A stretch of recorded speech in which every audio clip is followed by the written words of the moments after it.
Namo Buddhaya, salam kebajikan. Selamat sejahtera bagi kita semua. Sumpah Pemuda tanggal 28 Oktober tahun 1928 merupakan suatu pergerakan kemerdekaan Republik Indonesia yang dilakukan oleh para pemuda-pemudi Indonesia dengan menyatakan janji satu tanah air, satu bangsa dan satu bahasa. Sumpah Pemuda berasal dari dua kata, yaitu sumpah dan pemuda. Sumpah berarti janji dan harus ditepati.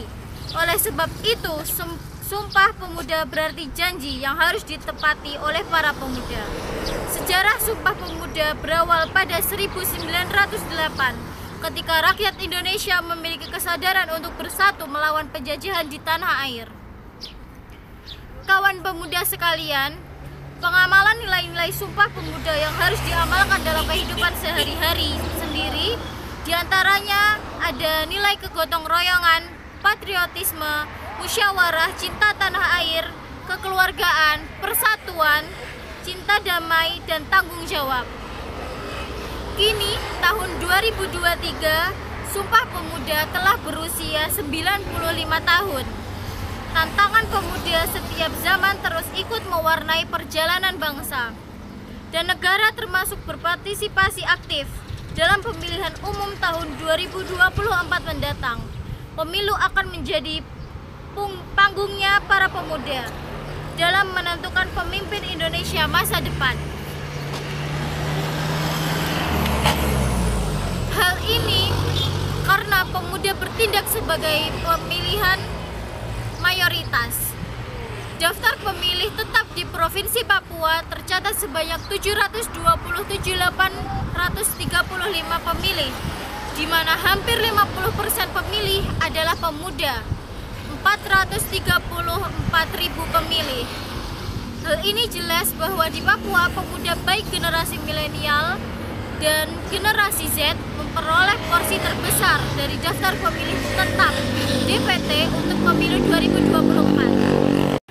Kawan pemuda sekalian, adanya bonus demografi menghadapi pemilu 2024 membuat suara pemuda Papua jelas sangat menentukan dalam pemilu 2024. Momentum ini juga seyogyanya mendorong para pemuda untuk berkiprah melalui peran aktifnya di lapangan. Pemuda Papua perlu ambil bagian dalam perannya untuk menciptakan dan mensukseskan hajat demokrasi yang sehat karena suara pemuda sebagai suara mayoritas. Kawan pemuda sekalian, dengan kata lain, suara torang suara pemuda adalah peran pemuda dalam perhelatan pemilu di Provinsi Papua.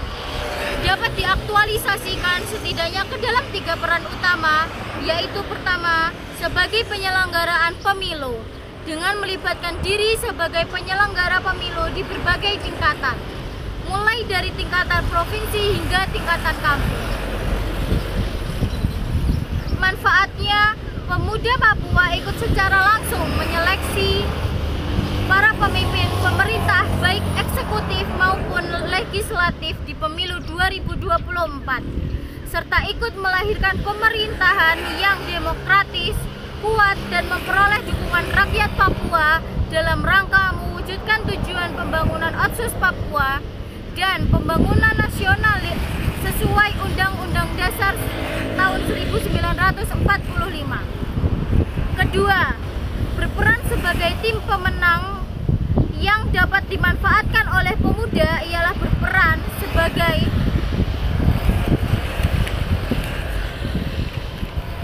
pemenangan salah satu calon anggota legislatif, calon kepala daerah, dan calon presiden.